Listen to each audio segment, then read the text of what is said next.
La la la la la la la la la la la la. C'est bon, on est prêt? Ça tourne? Salut les Green Movers, on se retrouve pour une dernière vidéo concernant le handstand et la mobilité d'épaule en général. Aujourd'hui, on va voir 10 astuces pour progresser rapidement au handstand. Rapidement, on l'entend, hein. On va pas apprendre à faire du handstand en un mois ou deux. C'est quelque chose qui va prendre du temps, qui va devoir s'installer dans une routine. Donc, loin de moi l'idée de vouloir vous décourager. Ça va prendre du temps, mais avec les bonnes astuces, on peut diminuer ce temps d'apprentissage et le ramener à seulement 25 ans. Ok, n'essaye pas d'être Plaisante. Ça peut durer entre 6 mois et 1 an. Allez voir notre article de blog d'ailleurs qui parle de ça. Bref, je m'égare, on commence la vidéo, c'est parti.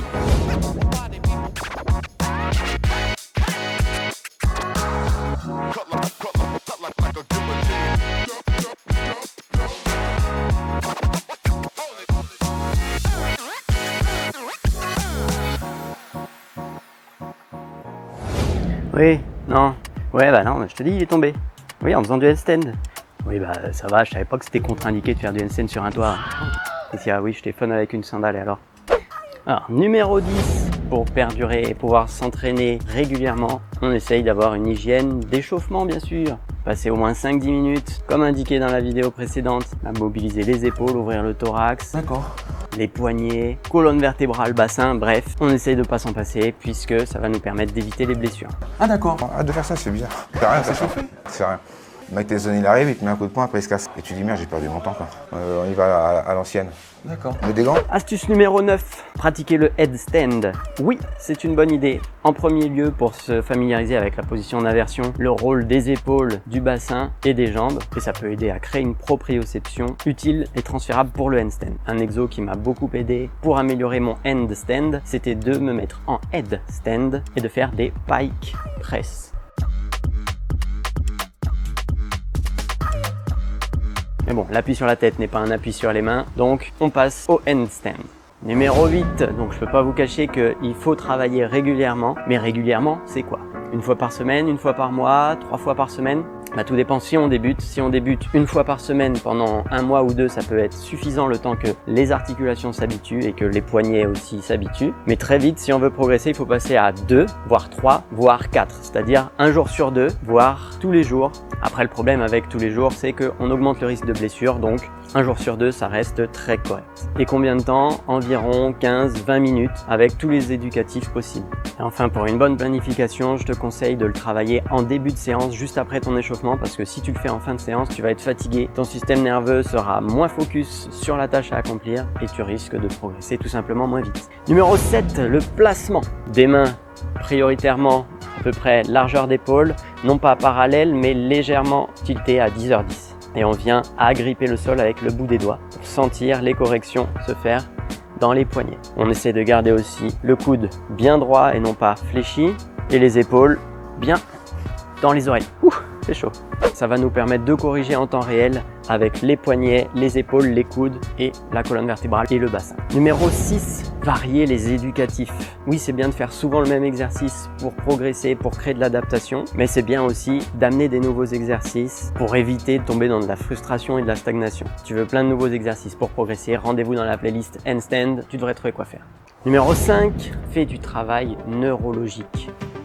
Tous les exercices qui vont te demander une certaine concentration et une coordination. Les marches d'animaux sont excellentes pour ça, mais tu peux aussi faire du jonglage. Le but étant de reconnecter ton cerveau avec chaque partie de ton corps et chaque micro-mouvement pour réajuster ta posture. Numéro 4, attention à la banane.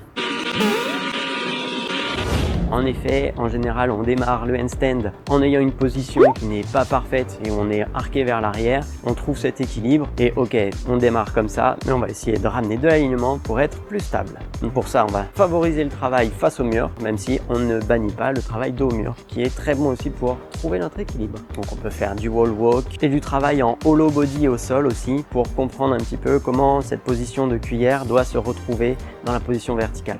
Numéro 3, c'est souvent le facteur limitant, l'endurance dans les épaules. Et essaye de travailler cette capacité d'endurance en te mettant contre un mur et en essayant de tenir d'abord 15 secondes, puis 20 secondes, puis 30 secondes, en répétant ça sur 2 ou 3 séries. Au fur et à mesure, tu vas pouvoir atteindre 1 minute et consolider vraiment toute l'articulation et augmenter ta capacité d'endurance. Tu pourras alors travailler plus longtemps à la recherche de ton équilibre avant que tes épaules crament. Deuxième et avant-dernière astuce, la stabilité de ton bassin. Ton bassin, oui, enfin, quand on est à l'envers, le bassin, c'est la ceinture scapulaire. Quand on est debout, le bassin, c'est le bassin. La vache, je comprends pas un mot de ce que vous racontez.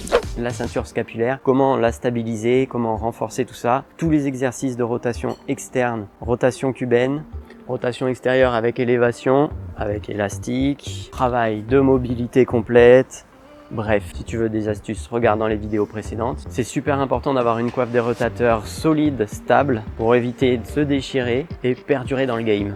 Et enfin, dernière astuce, l'astuce numéro 1. Le numéro Ce que je te conseille de garder en tête, c'est plutôt un mantra qui va te permettre de perdurer et de progresser vers tes objectifs, que ce soit dans le handstand normal ou vers le one arm handstand. C'est ne te focalise pas sur ce qu'il te manque, regarde plutôt ce que tu as. Donc ne recherche pas la perfection tout de suite. Déjà, ton objectif, ça va être de tenir un équilibre sur les mains, même s'il est tout sale, en banane, c'est pas grave. Tu vas d'abord chercher cette sensation d'équilibre et de régulation de l'équilibre avec les mains, les épaules et le corps. Le attention à la banane va aussi avec le fait que tu peux rechercher l'équilibre plutôt depuis la position verticale et non pas avec des impulsions de coups de pied contre le mur, mais en cherchant l'équilibre d'abord en appui contre le mur.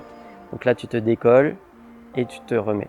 Voilà, plutôt qu'en mettant des impulsions, tu risques de déstabiliser ta position d'équilibre plutôt que de la trouver. Une fois que tu as ta banane, commence à faire des kick-up en stag, donc avec les pieds un petit peu en triskel. Le stag va te permettre de vraiment gérer l'équilibre avant-arrière et souvent on arrive à avoir un bel équilibre stag avant d'avoir un équilibre droit. Après, travaille autant contre mur que sans mur.